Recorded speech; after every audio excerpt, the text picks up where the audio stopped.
Please proceed. Good afternoon, everyone. No questions to be asked on my end.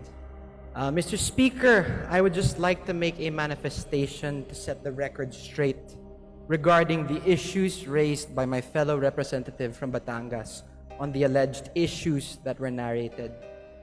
First, while this representation recognizes the importance of legislative oversight, I believe that it is equally important that information shared in this plenary is accurately based on facts, not assumptions, not insinuations, and certainly not on incomplete information.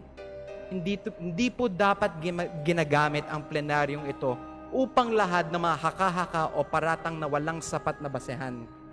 On the alleged ties between Congressman Edwin Gadiola and Executive Secretary Ralph Recto, their association is purely professional, as Congressman Gadiola is also a member of the House of Representatives and a fellow Batangueño.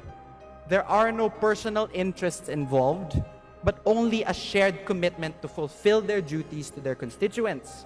Walang katotohanan ang mga alegasyon ni Congressman Leviste na mayroon silang may mga maanumalyang transaksyon. Fake news po yan, Mr. Speaker.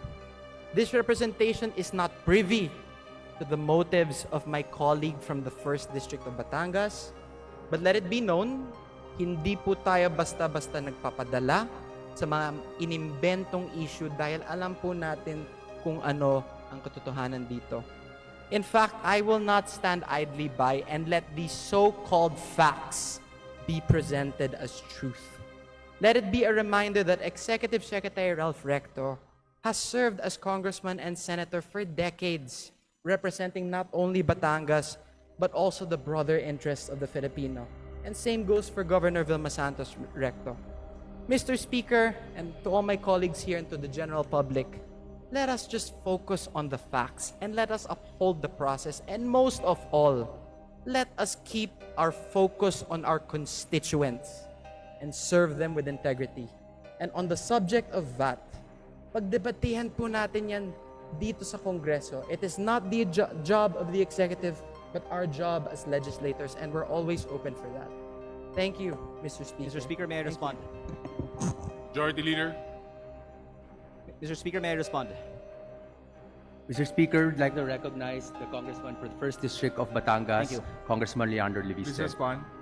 Unang-una po, ako po ay nagpapasalamat kay Congressman Recto na gusto niyang talakayin ito ng mas mahaba siguro sa Kongreso. Kaya sana magkasundo-sundo na lang tayo na magkaroon ng pagdinig sa Kongreso. Ipatawag natin ang iba nating mga kapwa Batanggenyo at sila ang pwedeng tumestigo tungkol sa mga kaugnayan ni na Secretary Recto at Congressman Garjola para hindi he said, she said at maglabas na ng mga resibo. Pangalawa, dagdagan ko din na hindi ko binanggit sa aking privilege speech kanina ang eleksyon sa Lipa, alang-alang sa aking kasamahan. Pero para may konteksto tayo sa talakayan nito, sinabi sa akin ng ibang mga politiko sa Lipa na ang di umano'y ginastos ni Congressman Garjola at ng mga Recto sa Lipa sa 2025 elections ay umabot pa ng 1 billion pesos kasama na ang napakataas na presyo para sa bilihan ng mga boto. Hindi ko po alam ang totoong nangyari. Pinaparating ko lang ang sinabi sa akin at medyo mataas ang figure na natanggap ko. Baka naman 300, 400, 500 million pesos lang ang ginastos sa eleksyon ng Lipa.